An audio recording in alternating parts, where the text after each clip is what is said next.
Welcome to monetizing your experiences with paid online events with the Facebook family of apps. My name is Dante St James. We'll be taking you through this particular session.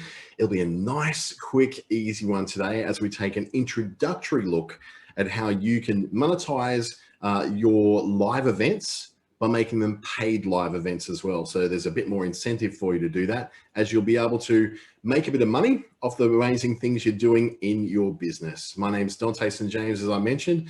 I'm a Facebook Australia community trainer and various certifications around Facebook's products and services, and working with Facebook Australia and New Zealand to deliver these kind of webinars right across Australia and New Zealand as well. Hopefully you're able to see this particular screen. Just let me know in the chat if you can't see the screen, and I'll just rejig that around a little bit. For now, it does look like it's coming up from what I can see at this end. What we're going to cover today in this very short session is we're going to be able to see what a paid online event is. We're going to see what the value of those paid online events tends to be. We're going to look at how you create and plan for your paid online event, and look at how you can make some amazing online events of your own, just to make sure you're getting the most out of the Facebook platform to be able to do this. Doing paid online events is about bringing more of your business online. It's about sharing your expertise, but ensuring that you're not just giving everything away for free.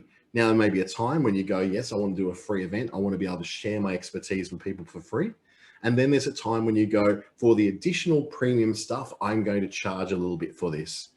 Now, charging for it isn't a dirty word. I know people are used to getting things for free, but let's face it, we all have to pay the bills. We all have to keep the lights on. We all have to be able to do things to help us to make a business out of those things that we love doing, regardless of how much we love doing them. With paid online events, you can bring much more of that online. You can monetize your live events and connect with existing customers, as well as a broader audience that isn't limited by location. And that's the beautiful thing about online events, I suppose, is that you can just deliver them to people anywhere. I'm sitting in my home office in Darwin, yet you're sitting somewhere else altogether. So we could be in very different places around the world and still able to share in an experience, which means that we're not limited by the geographical location. And you can recreate the events you used in the host in person through an online format and collect the payment all in one central location through Facebook now.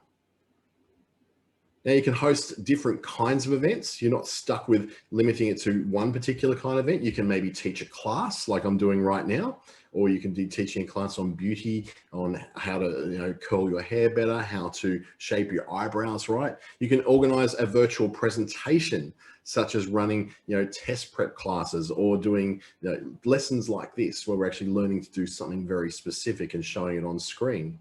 Or you can host an original performance, which is great for comedians. And this is really, really big when we're going through the COVID crisis, and in some countries and places where lockdowns still very much exist.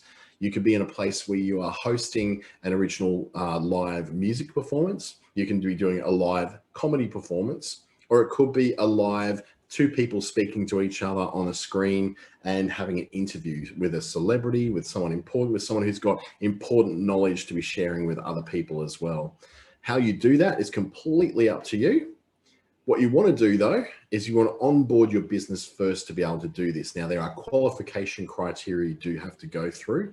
To host a paid online event, you need to have a business page that is at least 30 days old. Now, I'm assuming everybody on this particular webinar will be in this case, where you've got a page that's been running at least that long. What this does, it means that we're going to minimize the number of scammers that are coming in, charging to teach you things that they have no intention of teaching, and it just minimizes it. It won't completely wipe them out, but it does minimize that chance. It also means that if you've had a page that's going for more than 30 days, you've got some level of credibility with your audience, and hopefully you've already built a substantial audience that you can share this paid online event with as well.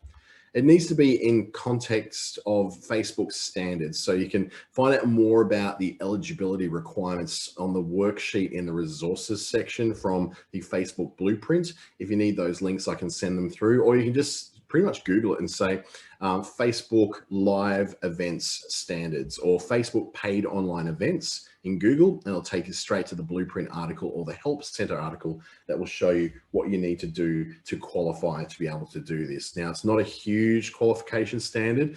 You don't have to have a university education to do it, and you most certainly don't have to be someone who's got 50 million people following your Facebook page to do it. There's simple standards that ensure that you qualify and you've done the right checks and balances to make sure that you are somebody who can be trusted to be collecting money from Facebook. Now, once you confirm that your page is good to go, you'll need to set it up to host specifically paid online events. Now, there's the terms and conditions you need to sign for that. You add in your payment information, so where Facebook's going to pay you to, whether it's through a PayPal account or directly to another account somewhere else. And then you just wait for your page to be reviewed. So what they'll do is review your page to make sure that you are not something dodgy, you're not something trying to incite violence, you're not trying to cause problems in some way. You're inviting people into a welcoming and Facebook standards compliant environment that they can feel safe handing over their money for. And then you're ready to create your first paid online event from there. So here's how we get started with getting your first paid online events going. First of all, you're going to go to, on your phone at least, you can do this on the phone or on the laptop. We've got an example here from the phone. Go to your Facebook page on your phone and tap events. So that might not be showing up the first thing like it is on the example on screen. Your events might be further down. If you are going to do a lot of these, I'm going to suggest that you actually move about the order in your in your settings of your page under templates and tabs. Change events to appear a lot earlier in the menu there. At the moment, this one's showing as first, and I do actually show mine as first on my page as well, because I do these every day. Every weekday I do an event. So I want to make sure that it's the first things from people can find, because that tends to be the thing that I'm most known for. So go to your Facebook page, tap events. Now tap create event right there. Then we're going to select online event rather than an in-person one. And you'll fill in your details like you do with any event you're going to do. So anytime you're creating an event or a meeting or whatever you're doing in your Facebook events section, you do all the same stuff. Fill in the details. And then you're going to choose if your event's going to be hosted with Facebook Live or through a third party. So if you're doing a Facebook Live, you're doing it usually or you can do it from Creator Studio as a live event through Facebook Live, but a lot of the time it's just through a mobile phone, because let's face it, the cameras are better. But you may want to do it through something like Zoom or something through Microsoft Teams or WebEx or some other webinar kind of software that you may want to have that going through. Or you may want to provide clear external instructions on how someone's going to access it. Now, sometimes those events are going to be done through an area where you need to take, say, a lead generating form. So it goes off to a website, and to get there, they've got to go through these, filling out a form to make sure they qualify to get into something. Sometimes this may be because you're running, you may want to not have kids under the age of 18 on that particular call, or it could be that you're trying to qualify where someone's actually a member of a particular program of yours, that you may want to get that qualified first before you then manually send them a link that they can then go through to. So you select which one you want. We're just going to use Facebook Live as the example here. And then we're going to go through, once we've added cover photos and we've described it, we've put all our details in there, all the settings are all set up, we're going to click create event. And that's how we're going to get there. So it's really important to have a good cover photo in there, because that's largely what someone's going to see in their feed or in their local events area that's going to get their attention. So covering your cover photo full of things like logos, for instance, is not the wisest way to go. And I know we, through the Business Station ASBAS Digital Solutions Program, tend to do that, because we have to credit a lot of different businesses and a lot of different government entities. But it's generally that you have a photo that's going to be quite attractive, that's going to attract people through to it. So a photo of food would be a really good idea, wouldn't it, if you're selling a cooking class? Hit create event, and then we're off and running. Now, before the event, you've got to make sure your page is eligible to host paid online events.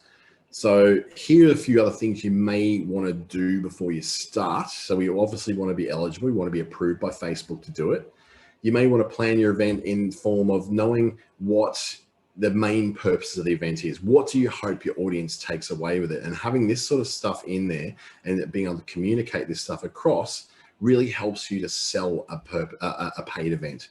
Knowing who it is you want to reach, what might attract that audience. These are all things that are going to make it much easier for you to promote your event. So plan ahead, plan to know what the purpose is, what you hope to achieve through what you hope your audience will take away from it, the exact person you want to reach, and what kind of stuff, photos or features and benefits are going to attract a particular audience. Now, when we go to promote the event, you're going to start posting about the event on your page. You can share the event on your page. You can share the event on your individual profiles if that's where you do a lot of your promotions.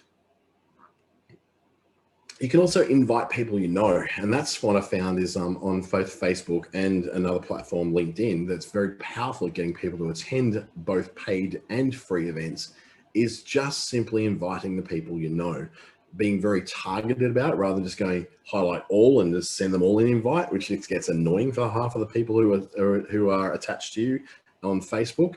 Just be very, very mindful of the kind of people, where they are, where they're at, and what sort of interest level they'll have in your particular event.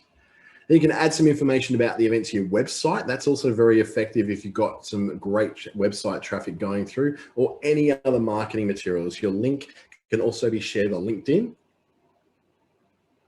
And it might not be that bad if you also set yourself up a post on Instagram as well to share that through. Wherever you go through, whether it's your email distribution list, or whether it's anywhere where you've got a promotional tool or a promotional presence, use that there.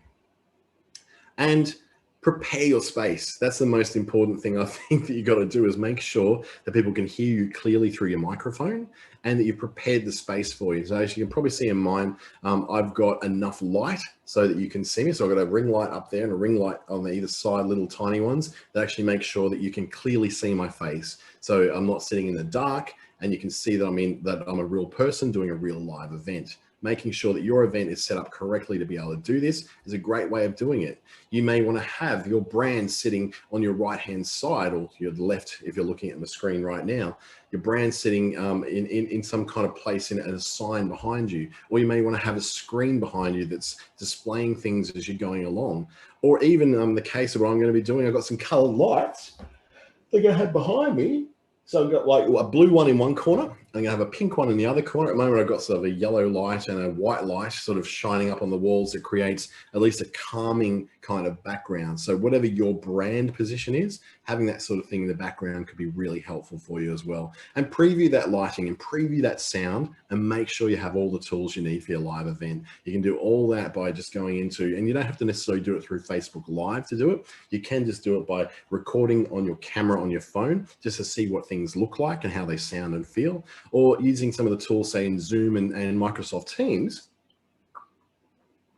which will allow you then to be able to see what you look like, preview things like virtual backgrounds, and just tweak your lighting to make sure you're getting the right thing through. My problem is I wear glasses, so sometimes I've got to be careful with where I position myself so the ring light doesn't show it. So I look down slightly, I'm no problem. I look up there, you can see the ring light in the reflection. So that can be a very distracting thing for people. So making sure you minimize those kind of distractions as much as you possibly can. So a bit of a hot tip here, as you prepare, make sure you have a backup plan in case something doesn't go quite as you hoped it would go. That might mean that you have to have a link ready to go to another network. Like for instance, having a link to from Zoom to WebEx, or going from Facebook Live and having a backup to say you can quickly communicate to people, here you go to this Zoom link because the Facebook Live may have failed for some reason or another. Have a backup plan in case, for instance, you lose power, or if you lose internet connection, making sure that you've got something. What happens if this happens? If I run out of internet, what do I do next? If I don't have, if there's going to be a lot of noise outside very suddenly, what can I do very quickly to mitigate that particular problem? When people are paying for an event, they're going to be a little bit less tolerant of poor quality that's coming through as they would be for real live stuff that's happening, say in an Instagram story or a Facebook story or a Facebook Live where you're out and about and they're expecting you to do wacky, crazy things in the middle of the street. When it's a proper thing that people are paying for, they're expecting a certain level of quality. So make sure you can do that in the best possible way you can without getting too obsessive about it, I suppose. You don't want to be someone who's just never satisfied with what you're producing because there's always something better you could be doing. So during your actual event, start your event about 5 to 10 minutes early, and this helps you to resolve any things like technical problems.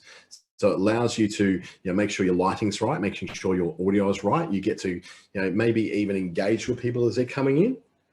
You say, hi, Jenny, hi, Peter, hi, Paul, hi, and you do all that sort of thing, and you do it before the main crux of the event. So if you're starting at 12, it's a great idea to start at 10 to 12 or 5 to 12 and do all those greetings and all those things and get those out of the way early so that when people are coming in on the dot of 12, they're coming straight into the content. You don't want to spend the first 10 minutes of your paid content saying hello to everybody. It's maybe very fun for them to hear their name shouted out, but it's not fun for everybody whose name isn't shouted out. And if you have any sort of upcoming events, promoting your upcoming events both early and late in your event is a great way to let people know to book their notes or jot it down or maybe go and register for that other event ahead of time. So don't be afraid at the beginning to say, this is the first in a series of 3. If you'd like to book for the other 2 sessions, just pop into my Facebook page and you'll see it in events and you can register for them there. And especially at the end, that's why at the end of every YouTube video you'll ever watch or Facebook watch video you'll ever watch, they're always saying, subscribe, hit the bell to get notifications when my new content comes through, because we're a bit monkey see, monkey do when we're humans. If we're not asked to do something, we're not likely to do something. So ask people to subscribe, ask people to follow you, ask people to register for your other paid and free events as well. And it's a really effective way of growing that audience out a bit for you. So as your participants start to join, you can welcome them to your event. You don't necessarily need to be telling people, hey, right off the bat, hi you, hi you, hi you, hi you. But you can welcome people and say, look, welcome to the event. This is what we're going to do. You can ask them to participate by commenting on where they're from and ask them why they're excited to attend the event or what they're hoping to get out of it. Now, you may not be able to sit there and be able to read every single comment that's coming through, but it gives you context. If you know that people are coming from 5 different nations, you know that you're not just going to use Australian cultural references, you may use more global cultural references as you're starting to present whatever your paid event is. If you're doing something that is through both men and women, you may find that your personal references and personal examples may be varied a bit too. And also knowing what people are getting in there and what they're hoping to get from your event lets you know what you're speaking to. Because people will, no matter what you put on there, whatever you advertise is going to happen with that event, they're still going to come in with their own set of expectations about what they want to get from it. So it allows you to adjust things along the way to make sure nobody leaves disappointed, particularly with a paid event, because paid events tend to be, as I said before, they're a little less tolerant of poor quality and we're a little less tolerant of not having our questions answered if we're doing that. Then after the event is over, it's a really good way for you to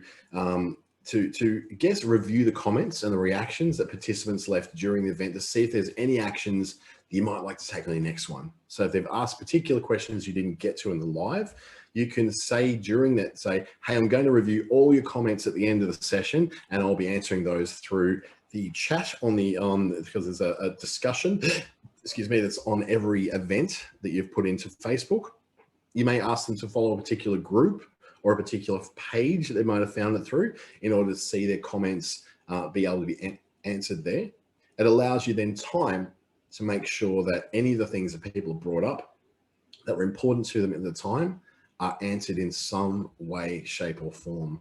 And you can use the Events Insights tab on your page to learn a bit more about who attended and how they engage with your business. Now, this is really cool because it allows you to see some of the stuff that you may not have had the chance to see during the particular event itself. So if you weren't able to review every question that was asked, if you weren't able to answer every single comment that was made, well, this is where you could get to see these things and make those comments later on. You may be able to reach out to people and ensure they got what they were expecting to get out of it all. And of course, it allows you to test and iterate different ideas to make sure you've got some success coming out of your future event. You really do want to make sure you're getting some kind of value and you're learning along the way, not just sitting there and going, well, I did that. Don't really know if I actually did anything good about it. Did people like it? Don't know. You want to be able to do something, learn from any mistakes that were made, or even learn from the things that did really well, and make sure you double down on those next time to make sure that your events, particularly the paid ones, because people are going to be a little less fussy about the content they're getting through their paid events than what they will be through free events. So the key takeaways of this particular session, and sorry if you joined us a little bit late for that one, what we will do is put this up in the YouTube channel for Business Station and for myself, Dante St James. So you can follow me on YouTube or follow the Business Station on YouTube, and you'll be able to see this full session. It's a very short one today because it's a very simple concept. It's all about being able to ensure that you can have all the tools you need to be able to do your own way of hosting live events. So what we learned today is that you can create paid online events, not just free online events directly from your Facebook page. There are some things you'll need to qualify for in order to get that through. And you've got to make sure you meet those eligibility requirements before you can launch those paid online events. So there's a review process in there. So just bear in mind that may take a couple of days up to a week. So try and do this with a bit of planning. Don't plan to do a paid online event tomorrow without having that eligibility reviewed yet. Make sure you give yourself a good week so you can prepare and get yourself set up and all approved, ready to go. Once you're ready to go, you're going to have a fun time with it, and you'll be able to collect a bit of coin along the way to make your efforts that much more worthwhile on the platform as well. And as you plan your paid online events, build your community on Facebook and use the tools on there to be able to grow that following even better. Use your groups, use the discussions in that event, use the comments that are coming up on there, and share your event across other platforms. Share it on your website, share it through your email distribution list, share it through LinkedIn, and even make a post on Instagram that's at least holding a link in the bio that will link through to where that event actually is. Making sure that you use all of your marketing resources to be able to bring people into your paid event not only means that more people are in the event, but there's more money coming to you as well. If you're charging $9.95 for your event, you get 100 people in, it's certainly then a lot more worth your time than just getting 5 people coming through, isn't it? So to close, I wanted to say thank you so much for your time this morning. It's a very, very quick, very, very short one, but you can learn more about this at the Facebook Blueprint, facebook.com/blueprint, where there are specific tutorials on taking you through exactly this stuff and all manner of stuff for your business. If you are a business owner and you're operating on the Facebook family of apps, this is certainly the place for you to start to learn the specific ways and best practices of doing everything. I'm very fortunate I get to get some of these materials ahead of time. So I'll be doing a lot of these through the ASBAS Digital Solutions Program over the next couple of months. I'm doing about 4 different Facebook modules just in February alone, just to make sure that you've got the ability to do the very best you can on these programs and on these platforms. I also encourage you to join the free online community called Boost with Facebook Australia, where myself, Facebook staff, and other business owners are there to support you through some of the things you want to do to grow your business on the Facebook family of apps. It's a free thing to join. Just request to join it, and you can join nearly 5,000 other small business owners across Australia, where I'm on there every day helping out people. I'm very, very, very, very active on it. There's also other people who are in there from our community trainer network. There's 7 of us all up in Australia, another 3 in New Zealand, who are really, really happy to get in there and give you all of the expertise we've had and the background we've had to help you to get over those hurdles of growing your presence, getting the most out of Facebook and Instagram, and making sure that if you hit some major technical hurdles, we can point you in the right direction to get those things resolved. If you've got a moment, feel free to scan this little one and send through a bit of feedback to Facebook, or you can just go to fb.me/training feedback. My name's Dante St James, and the event you just had was all about paid online events. So if you've got some feedback, please send it through. Let them know I've done a great job or a bad job. That bit of feedback really helps me to improve what I'm delivering as well. We've got a bit of time for questions, a few minutes, maybe 4 minutes. So if you've got some questions, I'll open up to you to ask those if you've got them. The basics, though, you'll find at the Facebook Blueprint, and you'll also find a lot more detail in the help section. If you just go to the help section, so help.facebook.com, and you just type in paid online events, then you're able to get a bit more insider info on the very specific eligibility requirements. It's quite often the eligibility requirements, things like fees that you're going to take. So what's Facebook cut of that? All those questions can be answered really easily in those help files. So if you've got no questions now, thank you so much. Oh, Deb, that's a very good point. As Deb's saying, I don't like having my head on social media.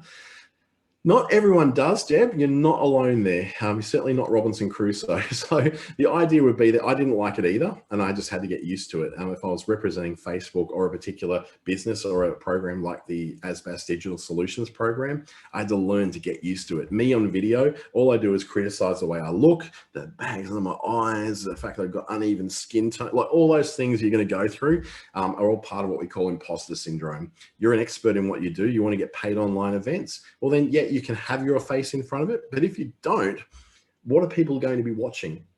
So if they're not going to watch something, if they've got to watch something on that live event or on that live video. So if they're not watching you, what are they watching? Now, a little technique that I had in there was, notice that I was sharing my PowerPoint presentation that whole time.